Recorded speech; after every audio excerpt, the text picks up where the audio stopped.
بسم اللہ الرحمن الرحیم۔ صرف 5 منٹ کا مدرسہ قرآن و حدیث کی روشنی میں 134واں دن 14 جمادی الاولیٰ۔ نمبر 1، اسلامی تاریخ۔ غزوہ احد۔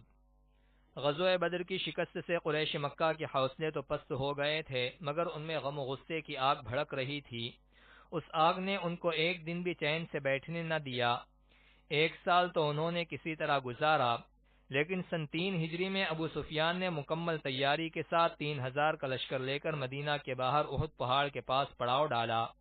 اس کے ساتھ 3000 اونٹ، 200 گھوڑے اور 700 آدمی زرہ پہنے ہوئے تھے۔ رسول اللہ صلی اللہ علیہ وسلم شوال سن 3 ہجری میں نماز جمعہ ادا کر کے 1000 مسلمانوں کو لے کر احد کی طرف روانہ ہوئے، مگر عین وقت پر منافقوں نے دھوکہ دے دیا اور عبداللہ بن ابی اپنے 300 آدمیوں کو لے کر واپس ہو گیا۔ اب مسلمانوں کی تعداد صرف 700 رہ گئی۔ احد کے مقام پر لڑائی شروع ہوئی اور دونوں جماعتیں ایک دوسرے پر حملہ آور ہوئیں۔ اس جنگ میں مسلمانوں کو پہلے فتح ہوئی، مگر ایک چوک کی وجہ سے جنگ کا پانسا پلٹ گیا۔ نمبر 2، حضور صلی اللہ علیہ وسلم کا معجزہ۔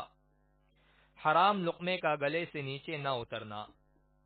ایک مرتبہ رسول اللہ صلی اللہ علیہ وسلم کسی کی نماز جنازہ پڑھ کر واپس آ رہے تھے۔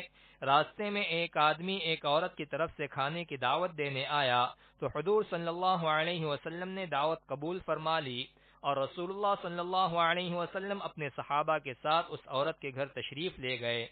جب کھانا سامنے رکھا گیا تو سب سے پہلے حضور صلی اللہ علیہ وسلم نے لقمہ اٹھایا اور پھر صحابہ نے کھانا شروع کر دیا، لیکن وہ لقمہ حضور صلی اللہ علیہ وسلم کے گلے سے نیچے نہیں اتر رہا تھا، تو آپ صلی اللہ علیہ وسلم نے فرمایا، مجھے لگتا ہے کہ یہ بکری مالک کی اجازت کے بغیر ذبح کی گئی ہے۔ چنانچہ خود اس عورت نے بتلایا، یا رسول اللہ، میں نے ایک آدمی کو مقام وقی بھیجا تھا جہاں منڈی لگتی تھی، لیکن بکری نہیں ملی، تو میں نے اپنے پڑوسی آدمی کے پاس بھیجا، مگر وہ آدمی گھر پر نہ تھا، تو پھر میں نے اس کی عورت کے پاس بھیجا تو اس نے وہ بکری اپنے شوہر کی اجازت کے بغیر دے دی۔ حضور صلی اللہ علیہ وسلم نے فرمایا، یہ کھانا قیدیوں کو کھلا دو۔ نمبر 3، ایک فرض کے بارے میں۔ قضا نمازوں کی ادائیگی۔ رسول اللہ صلی اللہ علیہ وسلم نے فرمایا، جو کوئی نماز پڑھنا بھول گیا یا نماز کے وقت سوتا رہ گیا تو اس کا کفارہ یہ ہے کہ جب یاد آ جائے اسی وقت پڑھ لے۔ فائدہ: اگر کسی شخص کی نماز کسی عذر کی وجہ سے چھوٹ جائے یا سونے کی حالت میں نماز کا وقت گزر جائے تو بعد میں اس کو پڑھنا فرض ہے۔ نمبر 4، ایک سنت کے بارے میں۔ سونے سے پہلے کی دعا۔ رسول اللہ صلی اللہ علیہ وسلم جب سونے لگتے تو یہ دعا پڑھتے، اللہم بسمک اموت و احیا۔ ترجمہ: اے اللہ، میں تیرے ہی نام سے مرتا ہوں اور جیتا ہوں۔ نمبر 5، ایک اہم عمل کی فضیلت۔ اچھا مسلمان۔ حضرت ابو موسیٰ رضی اللہ عنہ نے رسول اللہ صلی اللہ علیہ وسلم سے پوچھا، سب سے اچھا مسلمان کون ہے؟ آپ صلی اللہ علیہ وسلم نے فرمایا، وہ شخص جس کی زبان اور ہاتھ سے مسلمان محفوظ رہے۔ نمبر 6، ایک گناہ کے بارے میں۔ ایمان کو جھٹلانا۔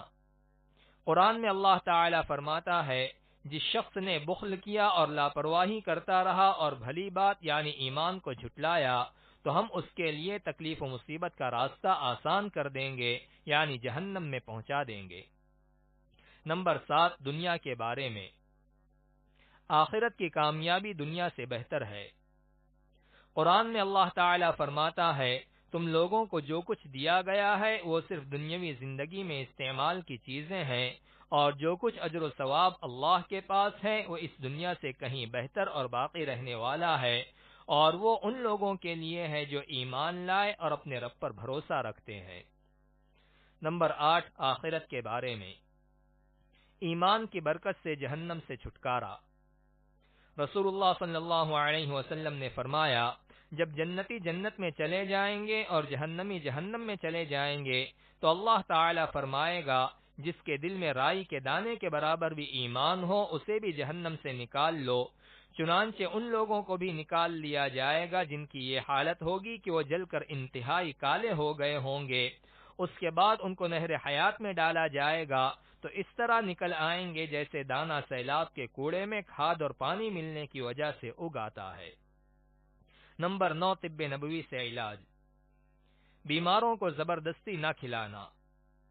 رسول اللہ صلی اللہ علیہ وسلم نے فرمایا، اپنے بیماروں کو زبردستی کھلانے پلانے کی کوشش نہ کرو، کیونکہ خدا تعالی انہیں کھلاتا پلاتا ہے۔ نمبر 10، نبی صلی اللہ علیہ وسلم کی نصیحت۔ رسول اللہ صلی اللہ علیہ وسلم نے فرمایا، تم میں سے جو شخص کسی برائی کو دیکھے تو اسے اپنے ہاتھ سے روکے، اگر اس کی طاقت نہ ہو تو اپنی زبان سے روکے، پھر اگر اس کی بھی طاقت نہ ہو تو دل سے اس کو برا جانے، اور یہ ایمان کا سب سے کمزور درجہ ہے۔